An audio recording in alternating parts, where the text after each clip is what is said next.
Oke, baik, langsung dimulai aja ya. Oke, selamat datang di acara ngobrol ngobrol cair ketiga. Pada tema ngobrol cair kali ini akan membawakan tentang petani muda bertani semasa pandemi. Nah, di masa pandemi ini banyak tren-tren yang mulai bermunculan ya, kayak misal bersepeda, eh, bahkan sampai bertani juga jadi tren tuh. Nah, maka dari itu eh, barangkali ada yang masih yang ingin tahu gimana sih cara bertani di masa pandemi ini. Kali ini saya akan mengajak teman saya, namanya Munjin, yang merupakan main farmer dari sayuran pagi. Nah, sayuran pagi ini itu apa? Ya, nanti akan dijelaskan lebih rinci lagi sama Munjin. Nah, saya mau invite Munjin dulu untuk join.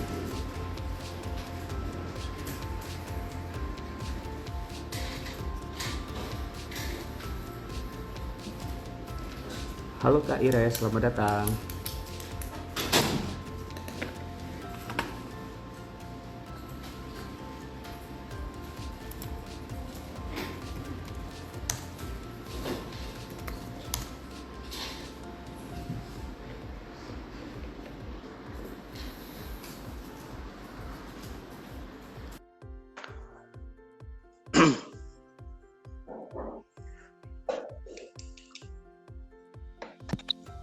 Nah, mantap. Halo, Halo Munjin. panggil Kak atau Iya, kedengeran kan ya suaranya ya? Kenapa? lumayan jelas. Panggil Kak atau Mas nih? Bebas, Mas boleh, terserah lah. Oke. Ya, oke. Munjin ya, oh ya, sebelumnya turut berduka cita ya. Juventus kalah. Ya, selamat buat Liverpool ya. Ya. Jadi kalian merayakan secara online lah. Apa-apa. Oh iya dong. Oke. Balik ke topik aja kali ya. Ya, oke. Kak Munjin, mungkin boleh diceritain nih gimana bisa jadi memutuskan untuk jadi petani atau bertani, dan gimana sejarahnya bisa sayuran pagi itu berdiri, itu silahkan boleh diceritakan dulu Kak Munjin. Baik, sebelumnya perkenalkan teman-teman, saya Munjin. Sehari-hari saya mengelola sayuran pagi. Nah, sayuran pagi ini sebenarnya sebuah unit produksi di mana kita memproduksi sayur-sayuran yang kita tanam dengan cara hidroponik. Salah satu keunggulan kita itu sih kita nggak memakai pestisida sama sekali, jadi bisa dipastikan sayuran yang kita tanam tuh aman. Nah, terus untuk latar belakang kenapa saya mau jadi petani, sebenarnya ini lebih ke personal banget sih. Dulu kan ceritanya habis saya lulus kuliah, saya kuliahnya nggak nyambung sebenarnya sama pertanian. Apa tuh? Kalau boleh tahu jurusannya apa tuh? Kita sejurusan ya. Oh iya. Jadi saya dulu kuliah di FIB, jurusannya sastra Jawa. Jadi emang bisa dibilang melenceng jauh banget sih. Jadi ketika saya lulus, saya seperti hanya teman-teman yang baru di wisuda biasanya mengalami kegamangan kan. Kira-kira mau apa nih habis ini ya? Terus mau ngapain ya? Mau ke kantor, tapi saya sendiri udah pernah punya bayangan lah kalau masuk di dunia perkantoran tuh mesti bakal kesana arahnya dan pengalamannya. Terus akhirnya setelah saya berdiskusi dengan abang saya, Mas Olik, akhirnya selama masa kegamangan itu tuh saya iseng-iseng tuh coba beli starter kit hidroponik. Ya udah, akhirnya nanam sendiri. Setelah kurang lebih sebulanan setengah lah, akhirnya saya udah punya basic-basicnya lah. Terus kita panen pertama kan. Nah, panen pertama kita post di Instagram. Ternyata banyak tuh respon dari teman-teman saya sendiri atau teman-teman abang saya tuh kayak, wah seru nih kayaknya, saya mau dong sayurnya. Nah, dari situ kayak kita kepikiran gimana kalau misalkan kita buka bisnis hidroponik aja. Nah, akhirnya dari situ udah kita mantap buat mendirikan sayuran pagi, di mana saya Hmm. posisinya langsung sebagai main farmernya atau tanggung jawab operasionalnya, sedangkan abang Mm-mm. saya di sisi manajemennya gitu. Oh gitu. Oke. Terus kalau Kak, untuk mm-mm. Iya ya, lanjut lanjut. Nggak apa-apa. kalau untuk alasan kenapa saya mau jadi petani sih, Ah, dari mana saya mulainya enaknya ya? Tadi kan sudah sempat saya bilang ya, kalau background saya sebenarnya iya. sastra ya. Eh, Ah, di mana ketika saya memutuskan untuk menjadi petani itu kan benar-benar nggak ada eh, apa namanya keahlian sama sekali gitu loh.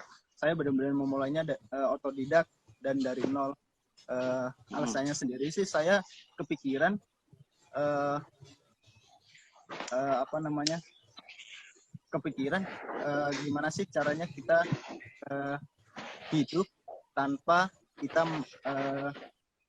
yang kita meninggalkan bekas kerusakan gitu loh. Istilahnya mm, gimana sih kita hidup tapi dengan cara-cara yang kita nggak merugikan lingkungan sekitar. Kan tanpa kita sadar itu biasanya kita ini agak luas sedikit ya bahasanya. Biasanya iya tanpa iya kita nggak sadar itu apa-apa. kita sedikit abai gitu sama lingkungan ya. Mm-mm. Misal buang sampah sembarangan, terus ya banyaklah hal-hal kecil yang kadang kita lupa tuh itu berdampak banget sama lingkungan. Nah, kesadaran saya akan hal-hal kecil semacam itu juga dibarengi dengan kesukaan saya dengan musik. Nah, kebetulan suatu saat Oke. saya terinspirasi band rock dari Bali itu namanya Navikula ya. Mm, Vokalis itu Robi Navikula. Si Robi ini dia gencar sekali menyuarakan isu-isu lingkungan di mana salah satunya bisa nggak sih sebenarnya anak muda ini meneruskan hobi-hobi orang tua ya, hobi orang tua jadi petani Oh, gitu. oke.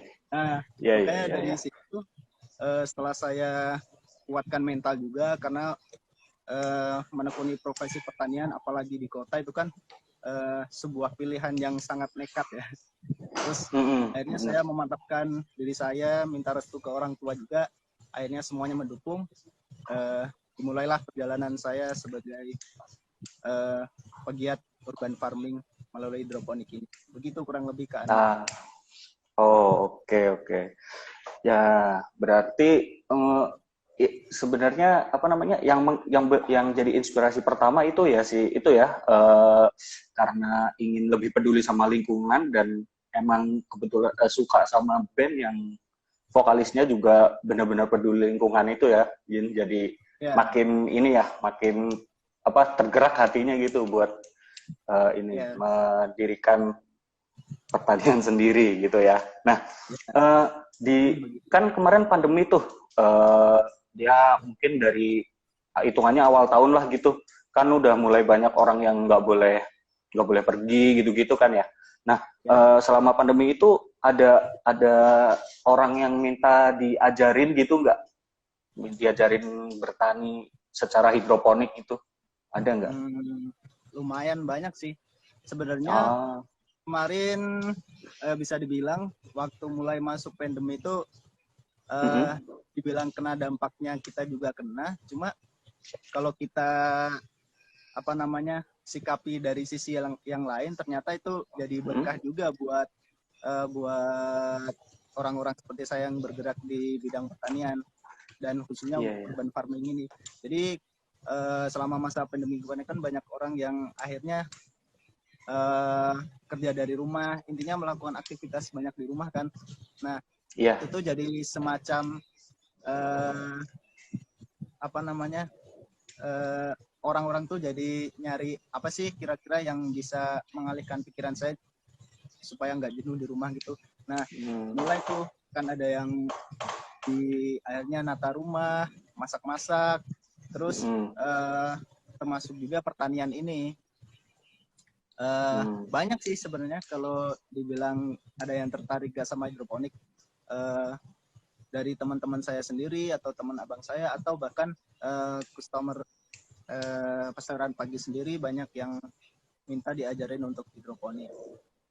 Nah, Dari itu sayuran kalau pagi customer, sendiri, ah, heeh, gimana? kalau customer tuh tetap diajarin nggak? Kan kalau misal diajarin nih, berarti kan otomatis bisa dibilang ngurangin inilah ya, ngurangin pelanggan gitu.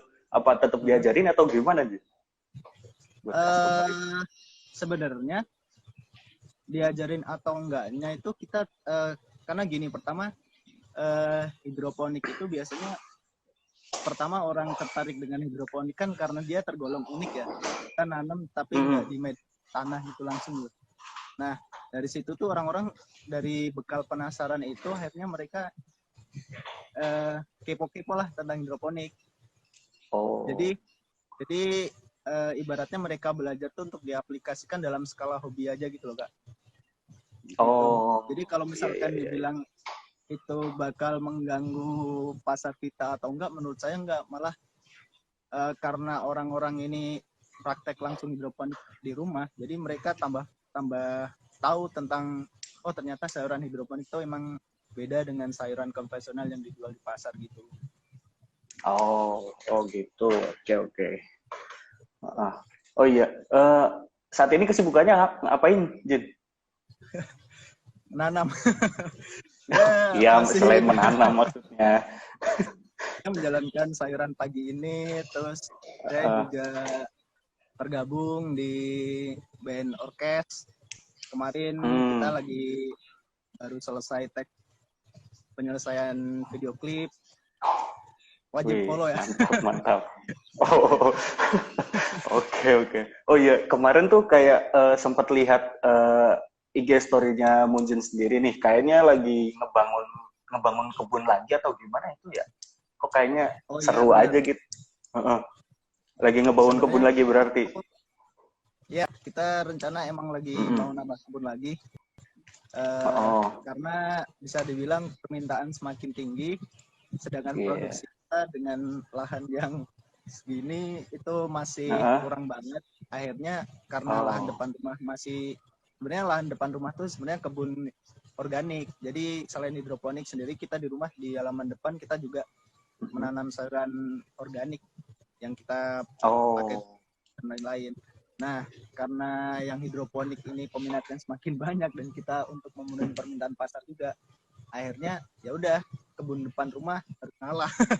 Kemarin kita Hmm. ratain tanahnya, kita bakal bangun greenhouse baru buat memenuhi Oh. kebutuhan begitu. Berarti tetap Munjin aja nih yang ngurus dua-duanya atau ada dibantu orang lain atau gimana gitu? Hmm, kalau bicara sebagai sayuran pagi sendiri sebenarnya kan tim ya. Jadi Mm-mm. ada saya di sisi operasional, terus di Mm-mm. sisi manajemen itu ada abang saya, Mas Olik, terus Ya. di sisi operasional sendiri sebenarnya saya dibantu sama teman saya juga namanya Ma'arif. Dia di bagian bisnis developnya juga, jadi pengembangan segala macamnya dipegang sama dia. Terus di marketing, di penjualan itu ada Mbak Firly sama Mbak Desna. Jadi bisa dibilang sih sebenarnya sayuran pagi uh, bergerak karena tim itu. Begitu. Oh, oke oke. Ya Ya. sebenarnya ada pihak-pihak lain juga sih. Hmm. Berarti emang ada tim lah yang ngebantu untuk mengolah mengolah si sayuran pagi ini gitu ya. Iya benar Nah, banget. oke. Mungkin lebih masuk yang agak lebih mendalam lagi kali ya. Nah, menurut Munjin, Munjin ini termasuk termasuk dalam kategori petani modern bukan? Pertanyaan menarik ya. Iya. Mana tuh? Sebenarnya modern atau gini, biasanya modern itu kan Ah, merujuknya kepada yang berbau kekinian ya. ya. Nah, terus kalau dikaitkan dengan pertanian sendiri, biasanya disebut pertanian modern itu biasanya kan yang identik dengan alat-alat canggih kan biasanya. Yang Ya, pakai mesin canggih mulai dari masa tanam sampai pasca tanamnya biasanya identik dengan mesin-mesin canggih. ya. Sebenarnya kalau dibilang petani modern atau enggak, hidroponik sendiri nggak bisa dilepaskan dari alat-alat bantu yang bisa dibilang cukup canggih lah. Karena misalkan dari segi produksi sendiri kita udah pakai alat namanya TDS meter. TDS meter itu untuk kita tahu sebenarnya di air ini pupuknya seberapa pekat sih gitu, karena kan masing-masing kebutuhan tanaman juga berbeda. Terus kita juga pakai pH meter. pH meter ini dia fungsinya untuk mengukur derajat keasaman air. Terus kalau yang lebih canggih lagi kita juga ukur suhu ruangan, karena ruangan greenhouse yang terlalu panas ini juga nggak baik untuk pertumbuhan tanaman. Itu baru dari sisi produksi. Terus sisi marketing juga kita nggak bisa lepas kan dari fungsi media sosial dan lain-lain. Mulai dari kita ngebangun branding kita sampai akhirnya orang percaya dan mau beli produk kita, kan kita nggak bisa lepas tuh dari sosial media. Terus dari manajemen, nah dari segi manajemen sendiri pun kita juga nggak bisa dilepaskan tuh dari teknologi. Kayak misalkan kan di sayuran pagi kita setiap minggunya bisa panen tuh. Tiap hari Sabtu kita mesti ada panen. Untuk sampai kita bisa mengatur jadwal setiap minggu panen itu kan kita perlu skema-skema tertentu lah. Dan semuanya itu nggak bisa dilepaskan dari teknologi kan. Nah, kalau dibilang petani modern atau enggak, dari beberapa faktor yang saya sebutkan tadi, menurut saya bisa dikategorikan sebagai petani modern. Begitu kan. Oh, oke. Berarti untuk perbedaan dari petani modern sama petani konvensional atau tradisional gitu mungkin lebih di ini ya, alat bantunya gitu kali ya. Kalau petani yang modern kan alat bantunya udah lumayan, udah banyak yang apa? Ya yang pakai teknologi terkini gitulah. Nah, kalau yang petani yang konvensional masih pakai alat-alat yang lama, kayak mungkin cuma pakai cangkul gitu-gitu aja kali ya. Ya sebenarnya ini sih sejauh yang saya pelajari selama saya memasuki dunia pertanian ini, sebenarnya penggunaan mesin-mesin atau alat-alat canggih pendukung pertanian ini nggak jadi faktor utama yang seorang petani bisa disebut petani modern atau petani tradisional sih. Karena misalkan gitu. gini deh, kayak petani konvensional atau biasanya kita nyebut petani tradisional gitulah. Walaupun mereka nggak didukung dengan alat-alat canggih, itu kan mereka malah udah lebih canggih loh. Bayangkan aja mereka dengan cuma mengetahui pergantian musim, mereka udah langsung bisa menentukan kira-kira musim ini nanti tanam apa, terus hamanya apa aja, cara pengendaliannya gimana. Itu kan mereka cuma mengandalkan ilmu pengamatan mereka terhadap alam. Itu kan udah lebih canggih malah. Ya kan? Iya benar sih. Ada tidaknya mesin-mesin ini menurut saya nggak mempengaruhi seorang petani disebut petani modern atau petani konvensional gitu. Menurut saya, ini opini saya sendiri ya, seseorang bisa disebut petani modern atau petani konvensional atau petani tradisional itu lebih kepada sikap dan cara bertindak dia, sikap dan cara bertindak sisi personalitasnya masing-masing si petani ini, untuk gimana caranya dia sebagai petani tapi tetap dapat memposisikan diri di zaman yang terus berjalan ini. Jadi begitu. Oke. Ya. Berarti pokoknya yang ini ya, yang bisa menyesuaikan dengan keadaan zaman sekarang gitulah ya, kalau untuk petani modern gitu. Soalnya kan mau modern atau konvensional, tugas petani kan sebenarnya adalah menyediakan makanan. Nah, jadi iya benar tuh. Kan si petani terus bekerja dengan sepenuh hati untuk menghasilkan makanan, menurut saya pasti ada berkah sih pada setiap makanan yang kita makan. Iya, oke, siap. Nah, ini, kan tadi kan sayuran pagi nih hidroponik nih. Kalau nggak salah saya pernah baca tuh, kalau metode penanaman hidroponik tuh ada 2 jenis atau ada 2 jenis kan ya, metode penanaman hidroponik tuh. Sebenarnya kalau dikelompokkan ya ada 2 jenis, dari penggunaan media tanamnya sama sistem irigasinya. Bedanya Kalau di situ. dari Nah, kalau Munjin nih berarti pakai yang mana? Kayak sayuran pagi ini. sayuran pagi sendiri kita pakai modul tanamnya namanya DFT. DFT itu Deep Flow Mm-mm. Technique. Jadi kita pakai pipa-pipa kayak yang kelihatan di belakang kan. Jadi pipanya dia isi air sampai setengah di flow, di mana airnya Mm-mm. ini dia tetap bersirkulasi gitu loh. Nah, kita pakai DFT terus. Selain DFT kita juga ada rakit apung.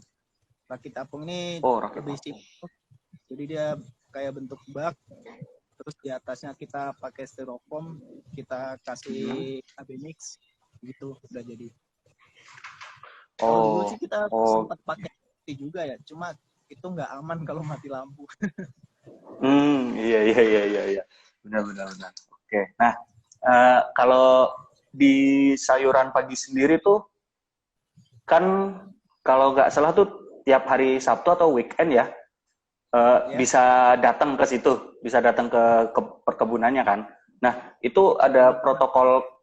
ada protokol kesehatan nggak, kayak misal harus pakai masker, harus ada ini apa namanya, pakai hand sanitizer dulu segala macam gitu, ada nggak?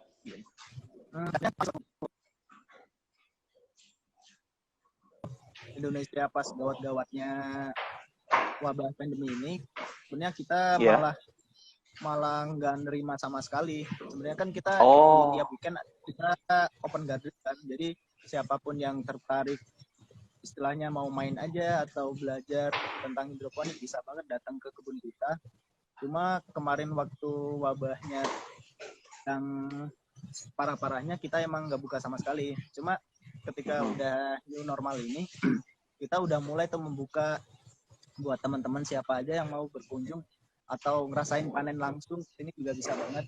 Cuma kita tetap mewajibkan teman-teman memenuhi protokol yang udah disyaratkan, tetap pakai masker dan lain sebagainya. Iya iya iya.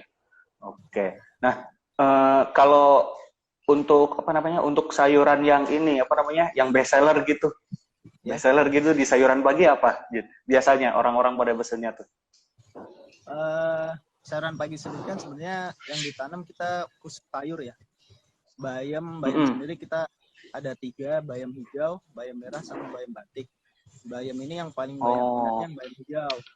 Terus baby hijau ya. sawi kita ada 2 jenis, sawi caisim sama kailan. Nah, di antara kedua ini yang paling sering kailan. Terus kita ada selada malah kita ada 2, selada romaine sama selada keriting yang buat lalap. Nah, itu Iya iya juga iya iya. banyak minatnya. Terus ada juga kale. Jadi bisa dibilang hampir semua jadi favorit sih gitu. Iya. Dan Oh. permintaannya merata. Oh gitu gitu. Iya ya.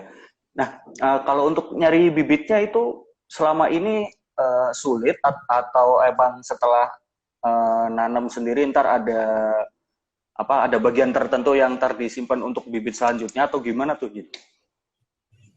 Kalau buat bibit sendiri sejauh ini Mhm. sayuran pagi masih beli. Jadi kita ada pola Ah. langganan benih. Benih sama bibit tuh beda sebenarnya. Oh oh iya Benih iya itu iya masih yang iya, sorry sorry. berbentuk biji. Kalau bibit itu yang udah bentuk Heeh. biasanya daun pat. Nah, itu diistilah bibit. Oh, oke Untuk oke oke. benihnya sendiri kita eh, sejauh ini masih beli karena untuk bisa memproduksi benih sendiri itu perlu hal-hal khusus gitu. Agak-agak repot ya. Untuk Ya, saat ini mungkin masih masih belum belum bisa inilah untuk apa, memprovide sendiri benihnya gitu ya, ya. benar banget Nah, Kak Ani. oh, nah ya, oke. Eh, kan Munjin nih apa, ngejalanin bisnis sayuran pagi nih. Kalau Ya, Munjin sendiri ada sayuran favoritnya nggak, apa gitu? sebagai petaninya sendiri saya apa Iya. aja sih semua Siap. sayur semua sayur saya suka. Jadi Ah, dibilang paling favorit semuanya favorit gitu aja deh. hmm, oke oke. Kak Hanif sendiri Eh, gimana nih? Apa sayuran yang paling suka? Atau nggak Yang suka paling sayur? disuka, alhamdulillah suka sayur. Setelah udah gede, pas kecil mah enggak, enggak bakalan doyan sayur. Oh gitu. Harus main ke sayuran Iya. pagi. Nah, kenapa? Harus main ke sayuran pagi berarti ini. Oke, siap, bisa. Nah, ini sekarang udah masuk ke ini aja ya, langsung masuk ke sesi tanya jawab. Kayaknya udah banyak banget nih yang pada nanya-nanya nih. Sebentar ya. Oke. Oh iya, untuk penanya yang beruntung ntar bisa dapet ini apa namanya kejutan dari klik cair ya. Jadi mungkin ada teman-teman yang mau bertanya lagi, boleh silahkan. Nah, dari atas tadi tuh.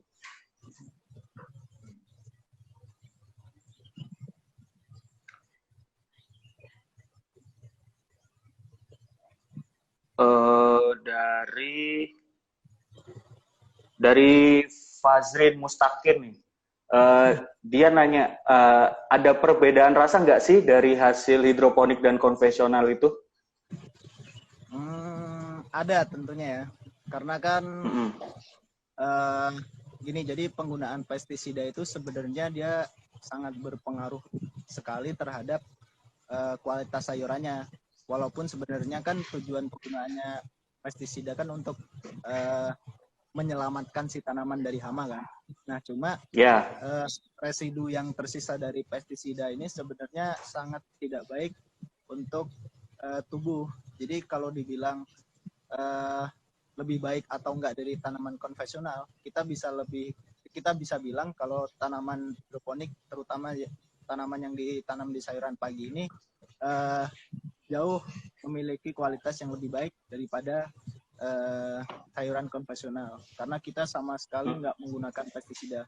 Jadi kalau misalkan ada tanaman yang terserang hama, kan kita udah pakai greenhouse kayak gini nih, terus ada ya, penjebak hama juga, itu tetap aja misalkan ada 1-2 tanaman yang terkena hama. Nah, kalau tanaman yang seperti itu kita nggak kasih ke konsumen, jadi kita buang. Jadi benar, kalau nggak kita konsumsi sendiri. Jadi benar-benar yang kita jual itu sayuran yang emang memiliki kualitas bagus yang ya. Oke. gitu. Berarti kalau untuk rasa mungkin Mujin bisa apa? Kan Mujin udah lama dong makan sayur dong pasti dong. Nah, rasanya tuh ada bedanya nggak sih sebenarnya untuk yang hidroponik sama yang biasa itu, yang ditanam Kalau secara dari konvensional itu? rasa sih biasanya saya sendiri ngerasainnya lebih gimana ya? Lebih kalau kangkung ya. Kalau kangkung Ya. dia agak lebih gimana nyebutnya rasa ya? Ya atau gimana warnanya? Beda deh pokoknya. Harus cobain sendiri. Iya, Gitu. pokoknya. Iya, oke. Berarti beda tapi nggak bisa dijelasin dengan kata-kata ya, harus dicobain sendiri gitu biar tahu. Oke. Ya. Soalnya emang beda banget tanaman hidroponik sama yang konvensional. Dari segi tampilannya sendiri pun nanti kalau teman-teman kesempatan dapetin sayur hidroponik secara langsung, jadi bisa ngeliat tuh bedanya, benar-benar beda. Begitu. Oke. Jadi pokoknya emang harus cobain lah ya, harus cobain biar tahu apa sih bedanya gitu. Nah, ya. Terus ini ada pertanyaan dari Dedet Bagus. Apa sih suka dukanya bertani di usia muda? Apa sih suka duka bertani di usia muda ini di masa pandemi gitu? Di masa pandemi atau suka duka sebagai mungkin lebih suka duka sebagai suka duka sebagai petani muda gitulah, mungkin bisa diceritain. Kalau suka duka sih sebenarnya itu kan lebih kepada tanggung jawab kenapa kita milih peran itu ya. Kalau saya sendiri dulu sebelum saya memutuskan untuk menekuni peran ini, saya udah apa ya istilahnya dibilangnya kontemplasi ya sih. Yeah. Udah menimbang-nimbang lah kira-kira kira-kira nanti saya bisa survive nggak di sini, terus kendalanya apa dan segala macamnya.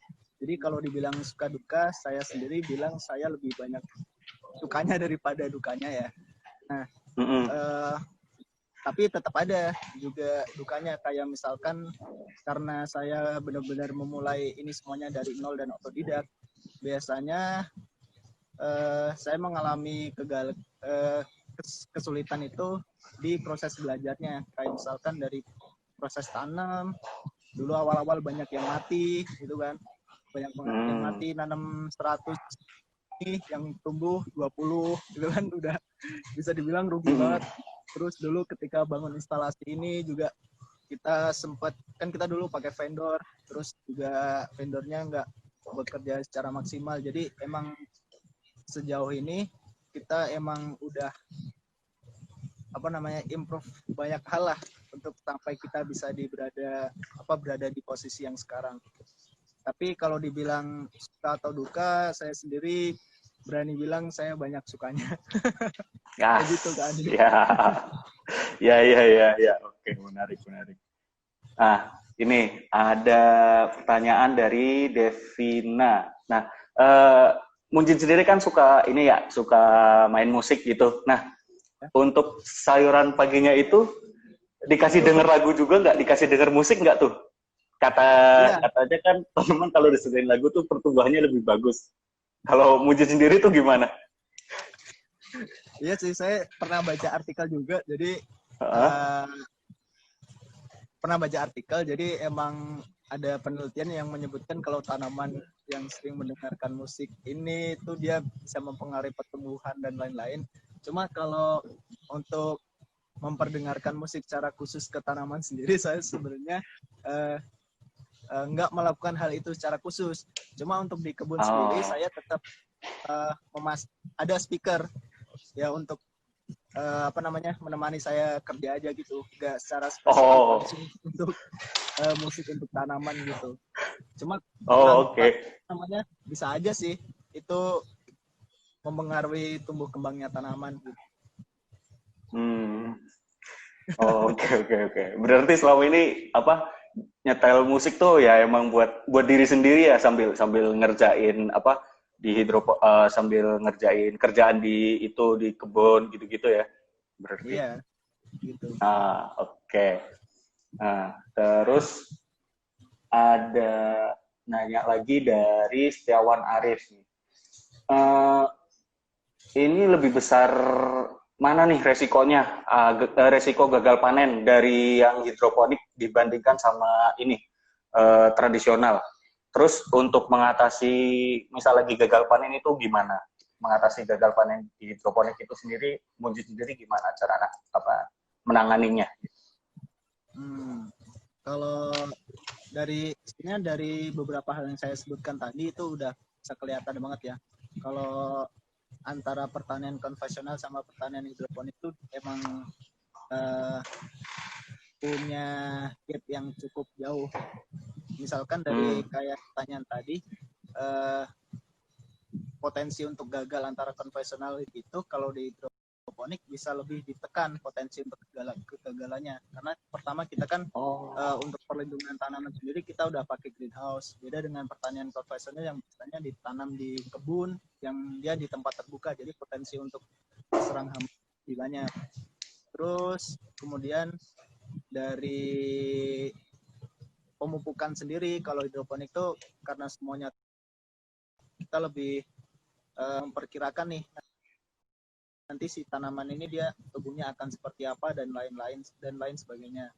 Sedangkan di konvensional walaupun kita udah proteksi dengan pestisida dan pupuk tertentu, itu kadang potensi kegagalannya masih tinggi. Mungkin kalau dari saya sendiri bisa ngasih saran, ada baiknya pertanian konvensional bisa pakai greenhouse portable sih, yang misalkan dibuat dari bambu. Itu bisa banget buat ngatasin hama gitu. Oke. Nah, kalau pas amit-amitnya nih sayuran pagi ini lagi gagal panen tuh. Cara ngatasinnya tuh gimana tuh, Jin, buat ngatasin pas lagi gagal panen itu? Eh, Sejauh ini sih untuk sampai saat ini ya, kita Mm-mm. gagalannya bisa dibilang misalkan dari 100 nih yang kita tanam itu kegagalan paling cuma 5% aja sih. Ya, Oh, jadi bisa dibilang iya iya iya. kita udah punya cukup eh, apa namanya trik tertentu biar gimana caranya tanaman itu nggak gagal Oh, nggak gagal tumbuh. iya iya. Oke oke. Balik. Oh. Nih, ada yang nanya nih dari Diki RCK. Hidroponik sama hidroko sama nggak sih, Mas? Ini maksudnya gimana nih? Nah, itu mungkin dia masih belum tahu beda apa hidroponik itu apa kali gitu. Jadi mungkin coba dijelasin dikit lagi. Kan tadi mungkin banyak yang apa agak telat join gitu. Kalau hidroponik sendiri kan sebenarnya metode bertanam ya. Kalau hidroponic Mm-mm. setahu saya itu kayak produk makanan gitu nggak sih. Iya, merek minuman. Iya. Iya. Iya, iya, iya. Oke. Nah, ini ada Adi Guno Bimo. Ya. Apa kendala terbesar selama bertani dan bagaimana cara mengatasinya? Tadi sebenarnya udah sedikit saya jelaskan ya. Kalau kendalanya sejauh ini kendala kita lebih ke memenuhi permintaan pasar. Makanya kayak Oh, yang tadi saya ceritain, kita pengen buat greenhouse baru di depan rumah. Terus kita juga ada kerjasama. Kalau nanti lancar kita bakal buka cabang di Sawangan, Depok. Jadi kendalanya sih sejauh ini bisa dibilang kita gimana caranya kita meningkatkan produk untuk memenuhi pasar itu sih. Kalau kendala secara personalitas saya sendiri, alhamdulillah semuanya bisa berjalan dengan baik sih, antara kesibukan saya yang lain dan kesibukan saya mengelola sayuran pagi ini. Gitu. oh, oke oke. Selanjutnya dari Ires.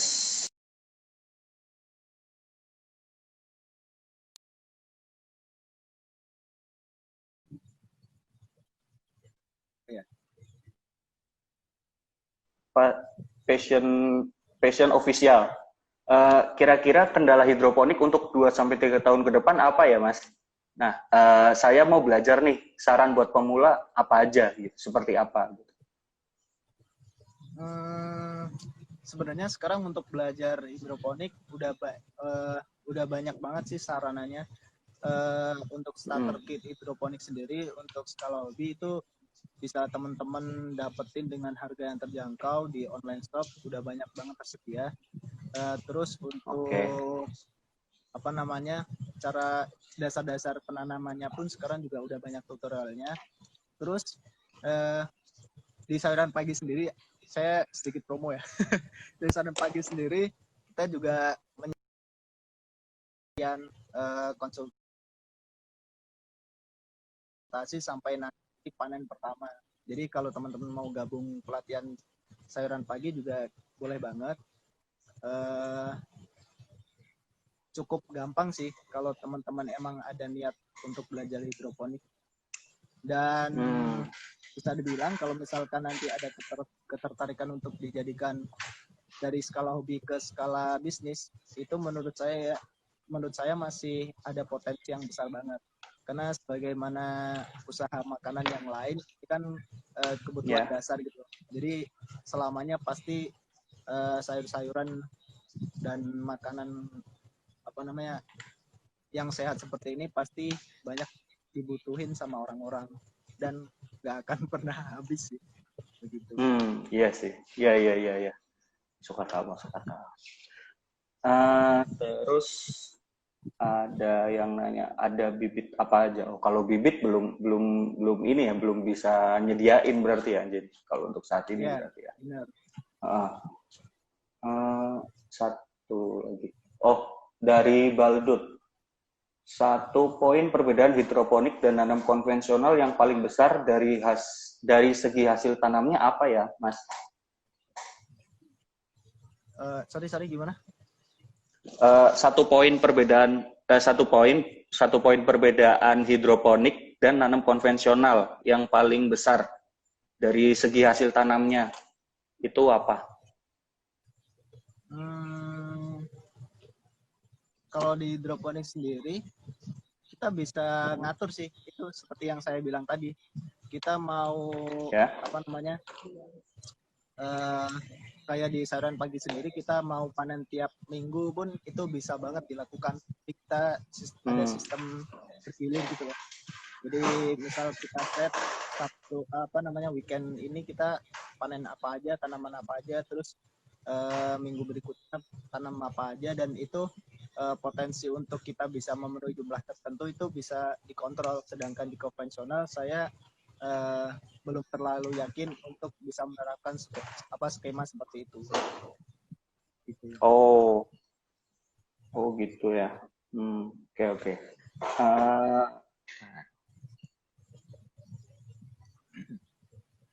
Jadi inspirasi udah ya.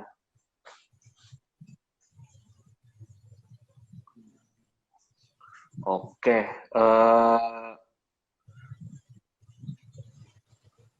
Ya. Oke, sebentar, ada pertanyaan lagi. Pertanyaan titipan nih. Ya. Oh ya deh, daripada sambil nunggu deh. Kalau apa namanya? Kalau sekarang ini di sayuran pagi udah ada apa? Sayuran apa aja tuh yang lagi yang lagi tumbuh itu di belakang tuh ada apa aja nih? Sebenarnya yang tadi saya sebutin ada semua sih. Sorry, Oh, lagi ada semua ya? Saya putar ya, sorry. Oke, boleh. Silakan. Tanaman sendiri kita ada kailan, terus yang sebelah Oh ya. ada sawi caisim. Di sini sistem ada kangkung. Terus ini sisanya kecil-kecil. Dia ada selada romaine. Jadi di Selada romaine ya. Ya, teman kita lengkap sih. Romaine. Terus ini juga ada kale. Kale. Oh ya, kale. Tahu kan kale? Terus untuk tahu. bibit sendiri kita juga lumayan banyak, stoknya masih. Oh iya ya, itu bibit ya. Kale juga. Jadi bisa dibilang kita nggak bakal kehabisan stok sih. Cuma gimana caranya nambah stoknya tadi. Oh oke. Oh ada yang nanya lagi nih. Untuk sayuran pagi itu ada mapping marketnya nggak ya? Terus ada konsep secara digitalnya nggak? Memasarkan secara digital gitu? Sorry, yang pertanyaan gimana? Yang pertanyaan pertama? Yang pertanyaan pertama apakah sayuran pagi itu ada mapping marketnya atau enggak? Terus ada konsep untuk digital way-nya enggak? Sebenarnya kalau mapping market sendiri dulu kita udah punya target sayuran pagi itu bakal. Sorry Jin, agak kurang jelas. Tes. Ya, nah oke. Ya oke. Jadi mapping market sendiri dulu sebenarnya di awal pendirian sayuran pagi itu kita udah merencanakan kita tuh konsumen sayuran pagi dari kalangan ini. Cuma sampai saat ini sejauh kita udah berjalan sekitar hampir mau 2 tahun, secara nggak langsung apa yang kita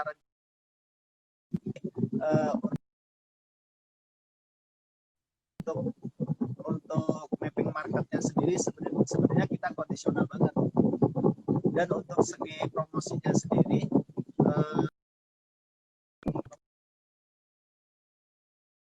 media sosial gitu kan.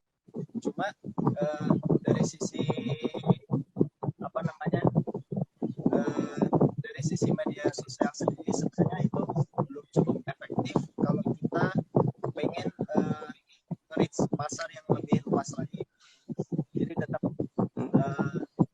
ada faktor-faktor penentu lain yang caranya supaya kita mendapatkan pasar yang lebih luas. Dan yang paling penting kalau berbicara tentang mapping market dan bagaimana cara kita mempromosikan produk kita, yang paling penting itu bagaimana caranya kita tetap membangun kepercayaan kita kepada konsumen dan menjaga kepercayaan. Ya. Oke. Mungkin sebentar. Tes, kedengeran nggak? Jelas nggak? Ya, di sini jelas banget. Ya. Oke. Mungkin Munjin ada yang mau dipromoin gitu atau ada acara atau apa gitu. Kalau nggak salah besok ada acara ini yang lewat Zoom itu hari Sabtu atau hari Minggu gitu. Silakan, mungkin mau dipromosikan buat teman-teman yang pada nonton di sini. Mungkin di ini dulu di set lagi Jin, suaranya agak kurang jelas tadi. Agak ada gangguan suara gitu. Coba. Sekarang tes masuk. Ya, oke. Masuk. Ya, oke. Silakan. Jadi sayuran pagi sendiri kita selain sebagai unit produksi yang memproduksi sayuran non pestisida, kita juga menyediakan jasa pelatihan hidroponik. Pelatihannya untuk saat ini kita pakai metode online. Teman-teman bisa kalau tertarik bisa hubungi kita. Caranya bisa hubungin yang tertera di profil IG kita atau langsung ke website kita. Terus selain itu untuk pendampingan lebih lanjut, kita juga menyediakan jasa pembuatan modul sistem tanam. Jadi kalau teman-teman nanti udah punya basicnya untuk menanam, jika berminat memiliki instalasi yang agak gede, kita juga menyediakan jasa itu. Oke, berarti pokoknya kalau misal ingin mencoba sayuran hasil panen dari sayuran pagi bisa hubungi Munjin atau lewat IG sayuran pagi _ ya. Dan kalau misal ada teman-teman yang tertarik ingin belajar cara menanam secara hidroponik dan sebagainya, bisa langsung hubungi kontak yang ada di bio di sayuran pagi gitu ya berarti gitu. Oke. Ya, terakhir nih, mungkin ada saran atau ada saran lah untuk anak muda yang emang ingin terjun di bidang pertanian, atau ya nggak harus di hidroponik sih, ya pokoknya di semua industri pertanian itu gimana? Mungkin bisa ngasih masukan atau saran gitu. Kalau saya sendiri sih, yang penting kita jangan pernah belajar apapun, kenali diri kita lebih jauh, apa potensi yang kita punya. Soalnya modal kita kan sebagai anak muda tuh masih sehat lah, energinya masih banyak. Iya. Jadi selagi kita ada niat untuk terus belajar, terus kita punya concern di satu hal dan kita praktek dengan hal itu, menurut saya suatu waktu itu bakal membawa manfaat yang nggak kita duga nanti akan seperti apa. Jadi oke. Oke, berarti udah ya gitu ya. Jadi intinya yang penting kalau misal teman-teman ada yang tertarik kayak ya pokoknya di bidang apa aja sebenarnya ya. Yang penting kita bisa tekun menjalaninya, pasti ntar kita bisa memetik hasilnya gitulah. Ya, oke, ya, mungkin cukup sekian. Nah, mungkin kalau misal teman-teman nih, sekali lagi nih, mungkin teman-teman kalau misal ada yang tertarik untuk mencoba hasil panen dari sayuran pagi dan pengen belajar belajar nanam secara hidroponik, silakan bisa hubungi sayuran pagi _ atau @safarimunjin ya. Atau mungkin lebih gampangnya tinggal masuk aja lah ya ke website dari sayuran pagi, di situ ada kontak person yang tersedia. Nah, ya. Oke. Ya, terima kasih Munjin atas waktunya ya. Semoga sukses selalu dan semoga hasil panennya yang belakang itu semoga mantep. Oke, ya. Oke, ya terima kasih Kak Munjin.